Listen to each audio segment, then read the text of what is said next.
Hi everyone, Shri Shalya Desai here, and we'll be looking at a case which is based on the osteology of the head or the skull.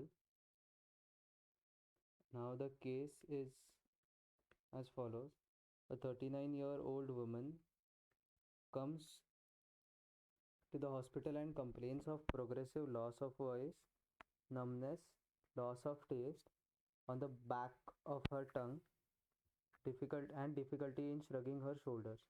Now, the MRI scan reveals a dural meningioma that compresses the nerves leaving the skull. And the question asked is, these nerves leave the skull through which of the following openings? Our options are foramen spinosum, foramen rotundum, internal auditory meatus, and jugular foramen.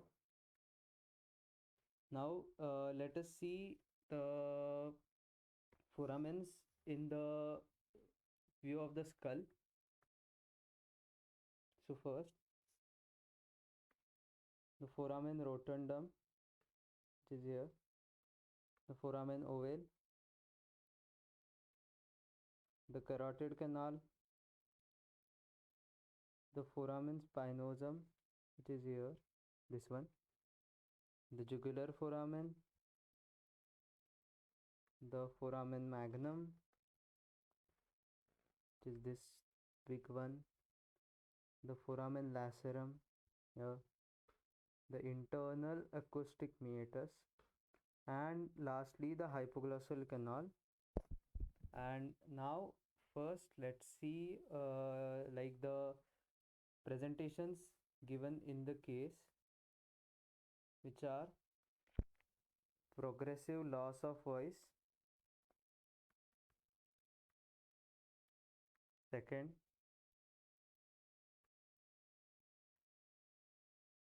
the loss of taste at the back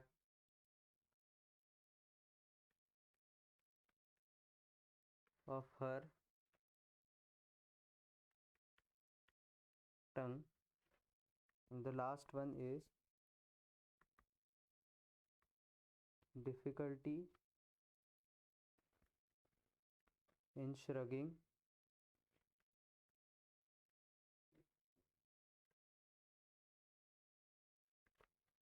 her shoulders. So as these are presentations, let's just loss of voice means there is something wrong with the larynx, the affected part, which is innervated by the vagus nerve, back of her tongue, which is innervated by glossopharyngeal and hypoglossal as well. Shoulders, that means the muscle involved in shrugging of the shoulder, which is trapezius, which is supplied by the spinal part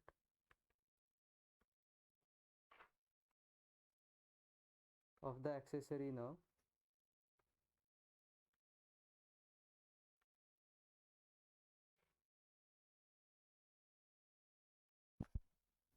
The nerves we will be considering in are as follows: vagus, glossopharyngeal,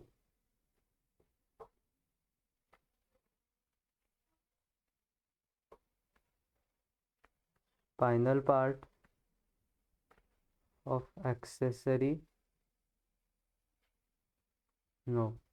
Now, as we saw, the hypoglossal also supplies, but as we have been also supplies the tongue, but as we have been given in the question that there is just the loss of the taste, that to the back of her tongue, and as the glossopharyngeal nerve supplies the posterior one third and for sensory,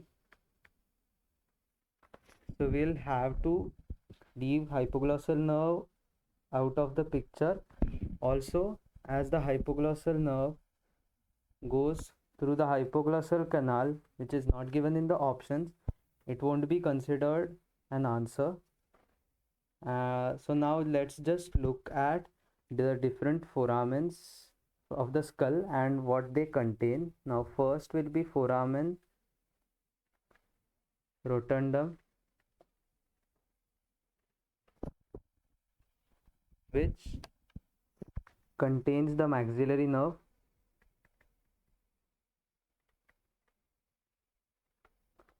Second, the foramen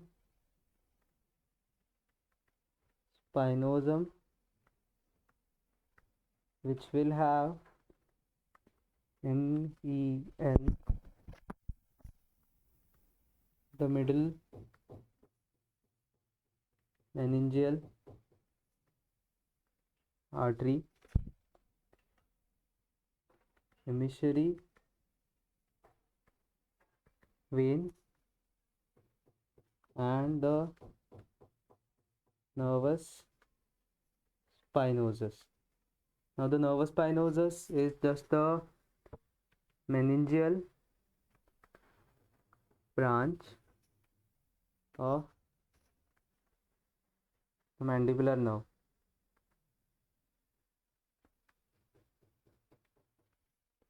Okay, so the third is the internal auditory meatus, which contains, or the facial nerve CN7 passes through, and the labyrinthine artery,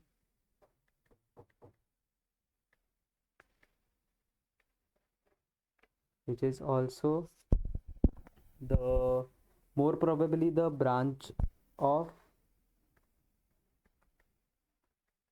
anterior inferior cerebellar artery. It can also arise from the basilar artery, which is a very less probability. The fourth will be the jugular foramen. Now the jugular foramen can be divided into three parts.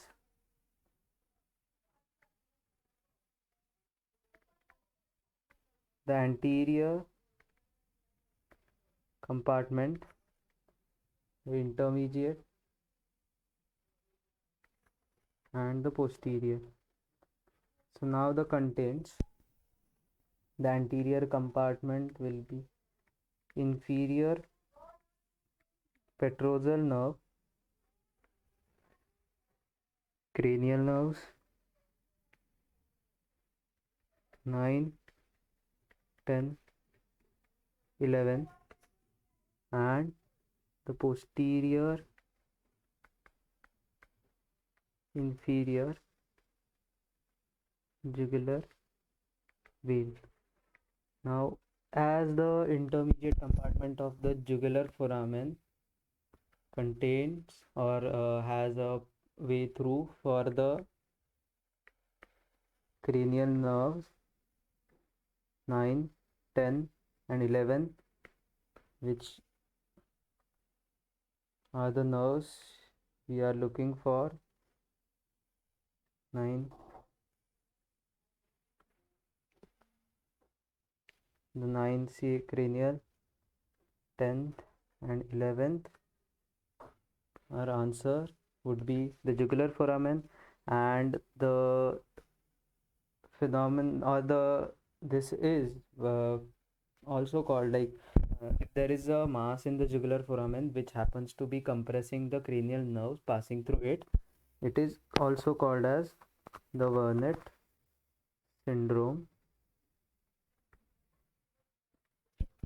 Now, just for something more, we'll discuss about the foramen ovale and what structures pass through it, as there have been many questions like AIMS 2015 and 2017. MALE.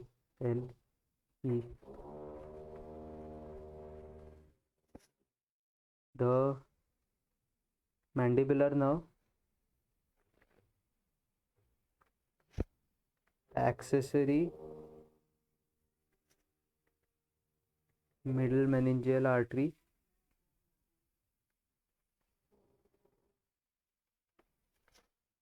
the lesser petrosal nerve, and emissary veins.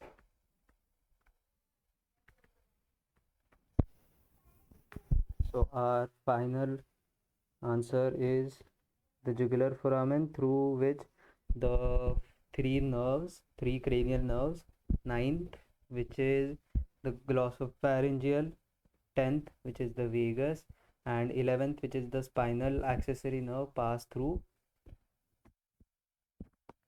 Thanks a lot.